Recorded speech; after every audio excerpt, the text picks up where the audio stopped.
Hello दोस्तों, मैं आपका भाई ऋतिक स्वागत करता हूं आज फिर एक नई वीडियो के साथ आपके अपने YouTube channel agriculture on top knowledge में। तो साथियों, जैसा कि आप देख रहे हैं हमारे यूट्यूब चैनल पर आपको लगातार जो माध्यमिक शिक्षा परिषद है यूपी बोर्ड से संबंधित जितने भी उसने मॉडल पेपर डाल रखे हैं एग्रीकल्चर से एग्जाम से रिलेटेड, तो मैं उन्हें आपको लगातार इस चैनल पर करा रहा हूं। ठीक है, तो दोस्तों अगर आप हमारे चैनल पर पहली बार विजिट कर रहे हैं तो आप हमारे चैनल को सब्सक्राइब करें और अपने दोस्तों तक भी शेयर करें, जिससे वो भी अच्छे नंबर ला सके अपने यूपी बोर्ड में। ओके, तो दोस्तों आज का जो हमारा मॉडल पेपर होने वाला है कृषि जंतु विज्ञान से होने वाला है। किससे होने वाला है? कृषि जंतु विज्ञान यानी कि एग्रीकल्चर जूलॉजी से होने वाला है। ये जो क्लास है कृषि भाग 2 के लिए है, जो स्टूडेंट कक्षा 12 में है, ठीक है, 10th क्लास में है कृषि से, उनके लिए है। ओके, तो दोस्तों एक बात और बता दूं, अगर आप यूपी कैटेट इंट्रेंस एग्जाम की तैयारी करना चाहते हैं तो आप हमारे चैनल को सब्सक्राइब कर लें, क्योंकि इस पर रोज़ डेली आपको फ्री ऑफ कॉस्ट क्लास मिलती हैं। एग्जाम से रिलेटेड जितने भी हैं यूपी कैटेट का क्वेश्चन किस तरह की ग्रुप हैं वो सब मैंने अपने चैनल पर करा रखी हैं, एक बार आप जाकर देखें। ओके, तो दोस्तों चलते हैं, गैर टाइम वेस्ट करें, आज हम मॉडल पेपर हल करते हैं। किसका? कृषि जंतु विज्ञान का। ओके, तो सबसे पहले देख लेते हैं इसके कुछ पॉइंट हैं। पहले की तरह 3 घंटा 15 मिनट का आपको समय मिलेगा। ठीक है, पूर्णांक होगा 50 का। ठीक है, 50 अंक का क्या होगा? आपका प्रैक्टिकल होगा। ओके, बात कर लेता हूँ नोट। सभी प्रश्न अनिवार्य हैं, जो भी जितने भी इसमें प्रश्न दे रखे हैं वो करने अनिवार्य है। ठीक, बात करते हैं जो दूसरा पॉइंट दे रखा है, प्रश्न संख्या 1 क्या हमारी बहुविकल्पीय प्रश्न है।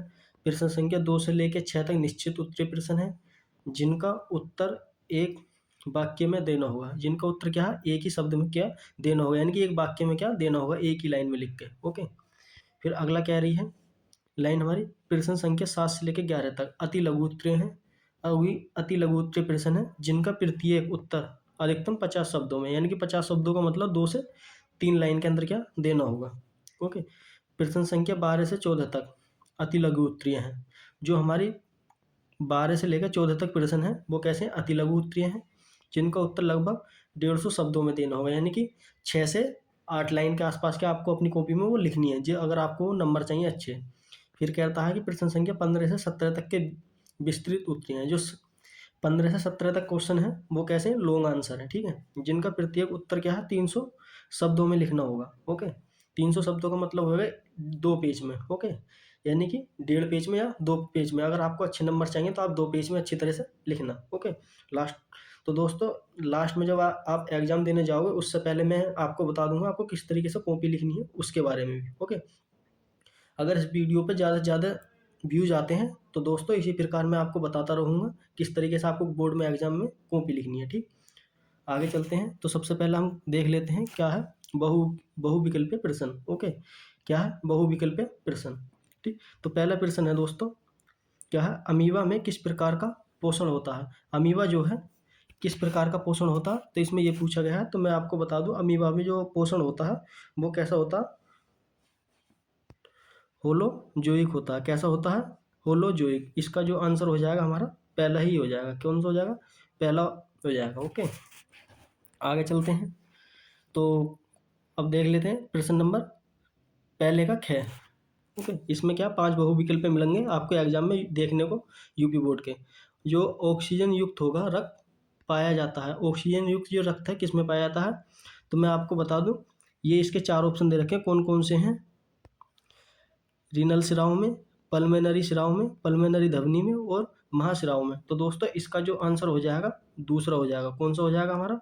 दूसरा आंसर हो जाएगा, यानी पल्मोनरी शिराओं में हमारा ऑक्सीजन युक्त रक्त पाया जाता है। ओके, आगे चलते हैं। क्वेश्चन नंबर क्या देखते हैं? गै देखते हैं।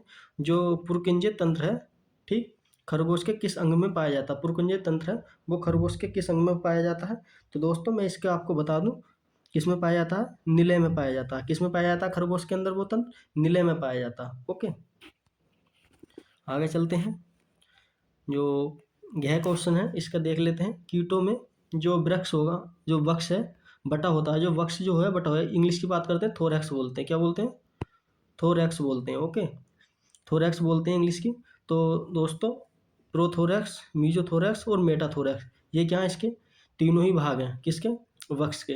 तो ये उपयुक्त सभी हो जाएगा। इसका जो आंसर हो जाएगा 4 हो जाएगा, यानी कि क्या है? चारों ही भाग हैं। ठीक है, वृक्ष के, वक्ष के।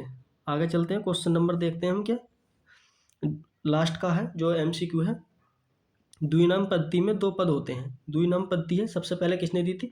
कैरोलस लीनियस ने इसके क्या दी थी ये द्विनाम पद्धति। ओके, तो इसमें कह रहा है कि कैलोरस जो सॉरी द्विनाम पद्धति थी वो किस चीज़ में बटी हुई होती है, मैंने कैरोलस लीनियस जो साइंटिस्ट थे उन्होंने किस किस में बांटी थी, तो ये बांटी थी किसमें? जीन और स्पीसीज में। किस में बांटी थी? जीन और स्पीसीज में बांटी थी। ठीक है, जीन और स्पीसीज से मिलकर क्या बनता है हमारा? कोई भी साइंटिफिक नेम बनता है और बोटनिकल नेम बनता है। ओके, इन्होंने बताया था। इसका आंसर हो जाएगा क्या हमारा? पहला। तो दोस्तों अगर आपको हमारी वीडियो अच्छी लगे तो आप हमारी वीडियो को लाइक करें और अपने दोस्तों तक शेयर करें। लास्ट में कमेंट करके जरूर बताएं आपको कैसी लगी। ठीक है, आगे चलते हैं। क्वेश्चन नंबर है क्या? निश्चित उत्तरीय प्रश्न के उत्तर। इसका क्या है? आपको एक लाइन में आंसर देना होता है। ठीक है, कितने में? एक लाइन में क्या आपको आंसर देना होता है इसका। तो दोस्तों मैं आपको बता दूं, ये कह रहा है कि कैंचुए में क्लाइटेलम किन खंडों में पाया जाता है?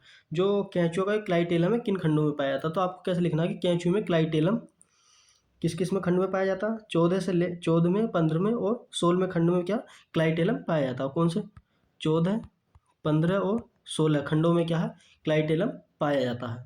ठीक है, इतना ही लिखना आपको। उसके बाद बात कर लेते हैं प्रश्न नंबर 3 की। शहतूश रेशम कीट का जंतु वैज्ञानिक नाम क्या होगा? ठीक, जो शहतूश का जो, तो इसमें पूछ रहा है कि रेशम कीट जो होगा उसका जो वैज्ञानिक नाम है वो क्या होगा। ठीक है, तो आगे चलते हैं। क्वेश्चन नंबर 4 कह रहा है कि क्रमा क्रमा कुंचन जो गति है क्या है? क्रमा कुंचन जो गति है वो क्या है, इसके बारे में कह रहा है। बात कह रहा है कि अनुवांशिकी का जनक किसे कहा जाता है? जो अनुवांशिकी है उससे किसे कहा जाता है जनक? तो कौन है वो? मेंडल थे। ठीक है, बात कर लेते हैं RNA का पूरा नाम लिखिए। RNA जो है उसका पूरा नाम क्या है? तो राइबोसोम न्यूक्लिक अम्ल है। ठीक है, राइबोसोम न्यूक्लिक अम्ल है इसका जो पूरा नाम है। ठीक, बात करते हैं अतिलौकिक उत्तरीय प्रश्न की। ठीक, अगर आप पूरे इसका हल चाहते हैं, अगर आप इसकी पूरे हल की क्या PDF चाहते हैं तो आप एक बार मुझे कमेंट जरूर करना। मैं आपको क्या है अपने व्हाट्सअप नंबर पर डाल दूंगा। मेरा ये व्हाट्सअप नंबर है 9528 63 90 99। ओके, ये क्या मेरा व्हाट्सअप नंबर है, आप इस पर मैसेज कर सकते हैं किसी भी टाइम। ठीक है, कोशिश करूंगा मैं आपको क्या रिप्लाई दे दूं और जो भी PDF है मेरे पास अब तक जो भी मैंने अपने चैनल पर कराई गई हैं क्लास है उन्हें भी क्या प्रोवाइड करा दूं यूपी कैटेट से संबंधित। ओके, अगर आपको संपूर्ण हल चाहिए इसका जितना भी है तो आप मुझे कमेंट करना। उसके बाद क्या मैं इसकी PDF बनाकर आपको क्या दे दूंगा। ओके, तो देखते हैं क्वेश्चन नंबर 7 देखते हैं। संघ आर्थ्रोपोडा के 4 लक्षण लिखिए। जो संघ आर्थ्रोपोडा है उसके क्या हमें 4 लक्षण लिखने हैं। तो एक बात बता दूं, संघ आर्थ्रोपोडा है वो कैसे लक्षण है? शरीर के सबसे पहला जो है लक्षण, शरीर क्या है इसका? खंडों में बटा हुआ होता है। शरीर कैसे बटा हुआ होता है? खंडों में बटा हुआ होता है। और क्या है? जोड़ीदार इसके संयुक्त पैर होते हैं। दूसरा पॉइंट है कि इसके जोड़ीदार जो है संयुक्त पैर होते हैं। फिर उसके बाद है बाह्य कंकाल, इसमें क्या उपस्थित होता है? बाह्य कंकाल क्या उपस्थित होता है। और इसमें क्या है? खुली परिसंचरण प्रणाली पाई जाती है। खुली परिसंचरण क्या प्रणाली पाई जाती है। ओके, बात करते हैं प्लेसेंटा के कार्य बताइए। ठीक है, आपको क्या क्वेश्चन नंबर 8 में पूछ रहा प्लेसेंटा के कार्य बताइए, क्या कार्य होते हैं। ठीक, बात करते हैं विटामिन सी की महत्व का वर्णन कीजिए। विटामिन सी की क्या है? महत्व का वर्णन कीजिए। आपको इसमें क्या लिखना है? इसका साइंटिफिक नेम लिखना है। ठीक है, स्क्यूरिक एसिड बोलते हैं इसे। और जो विटामिन सी से होने वाले रोग हैं उनके बारे में बताना है। उसके बाद जो है ये हमें किस किस चीज़ से प्राप्त होता है उसके बारे में क्या आपको इसमें बताना है। इतना ही इसमें क्या पूछ रहा है। ओके, बात करते हैं क्वेश्चन नंबर 10 की। ठीक है, तो ये कह रहा है कि अमीबा में प्रचलन किस प्रकार का होता है? अमीबा में जो प्रचलन है वो किस प्रकार का होता है, तो ये आपको क्या बताना है। ओके, अगर आपको ये पूरा सॉल्यूशन चाहिए तो एक बार कमेंट जरूर करें मुझे। ठीक है, जिससे मैं आपको क्या है उसकी PDF आपके तक जो पहुंचा सकूं। ठीक, बात करते हैं एपिग्लेस्टिक से क्या तात्पर्य है, इसके बारे में क्या आपको बताना है। क्वेश्चन नंबर देख लेते हैं। लघु उत्तरीय प्रश्न किस तरीके के आते हैं। तो दोस्तों ये कुछ इस तरीके के लघु उत्तरीय प्रश्न आते हैं, ये आप देख सकते हैं। ठीक है, पहला है क्वेश्चन नंबर 12, जीव द्रव्य के भौतिक एवं जैविक गुणों का वर्णन कीजिए। जो हमारा जीव द्रव्य है उसके भौतिक गुण क्या क्या हैं उनके बारे में क्या है पूछ रहा है। ठीक है, तो अगला क्वेश्चन है 13, केंचुए के जो पटीय उत्सर्जी अंग हैं उनका नामांकित क्या आपको चित्र बनाना है। केंचुए का क्या पटीय उत्सर्जी अंग का क्या चित्र बनाना है। क्वेश्चन नंबर 14 है रुधिर स्कंद की क्रिया विधि समझाइए। ठीक है, ये क्वेश्चन क्या हमारा 14 है। बात कर लेते हैं विस्तृत उत्तीय प्रश्न की। ठीक, कौन से विस्तृत उत्तीय प्रश्न की, तो हमारे कौन से हैं, खरगोश के हृदय की आंतरिक संरचना का क्या है, आपको क्या चित्र बनाना है, इसकी क्रिया विधि समझाइए। जो खरगोश का हृदय है उसके बारे में बताना है और उसकी क्या क्रिया विधि बताइए कि कौन से में शुद्ध रक्त पाया जाता है, कौन से में क्या है या शुद्ध रक्त पाया जाता है, इन सब के बारे में क्या आपको बताना है। अगर आप इस क्वेश्चन को नहीं करते हैं तो आप इसे कर सकते हैं कि अमीबा में होने वाले प्रजनन की विधियों का विस्तार से वर्णन कीजिए। ओके, फिर कह रहा है कि क्वेश्चन नंबर 16 है, कॉकरोच के मादा जनन अंगों का सचित्र वर्णन कीजिए और मैथुन के अंड कवच की निर्माण क्रिया बताइए। ठीक, इसके बारे में ये क्या पूछ रहा है। अगर आप ये क्वेश्चन नहीं करते हैं तो इसके 16 का क्या है, आप ये नीचे लिख सकते हैं, टिप्पणी कर सकते हैं। टिप्पणी वाले दे रखे हैं, गुणसूत्र किसे कहते हैं, संयुक्त नेत्र किसे कहते हैं। ठीक है, मियासिस, मियासिस किसे कहते हैं, तो ये मियोसिस जो है कोशिका का एक पार्ट है। ठीक है, कोशिका विभाजन का एक पार्ट है मियोसिस। क्वेश्चन नंबर 17 है, उत्सर्जन किसे कहते हैं, खरगोश में वृषण नलिका का चित्र बनाकर मूत्र निर्माण के विभिन्न पदों का संपेक्ष में वर्णन करना है। ठीक है, उत्सर्जन किसे कहते हैं, जो उसके अंदर वृषण है उनका क्या आपको निम्न की चित्र बनाना है और क्या है जो उसकी मूत्र नलिका है उसके बारे में क्या आपको थोड़ा थोड़ा बताना है। अगर आप इस क्वेश्चन को नहीं करते हैं तो आपको ये क्या, ये आसान है आपके हिसाब से। लाभदायक कीट मधुमक्खी के जीवन चक्र का वर्णन कीजिए। ठीक है, अगर आप चाहते हैं जितने भी ये क्वेश्चन हैं इन पे मैं एक क्लास आपको बता दूंगा किस तरीके से आपको लिखना है, तो एक बार जरूर मुझे कमेंट करें लास्ट में। ठीक है, तो थैंक यू दोस्तों, आई होप, मुझे उम्मीद है कि आपको ये वीडियो पसंद आई होगी। अगर आप इस वीडियो को ज़्यादा से ज़्यादा शेयर करते हैं तो मैं इसका पूरा अगली अगली क्लास में क्या सोल्यूशन लाऊंगा। ओके, अपने दोस्तों तक ज़्यादा से ज़्यादा शेयर करें दोस्तों, अपना सपोर्ट बनाएं यार, सब्सक्राइब थोड़े और बढ़वाएं।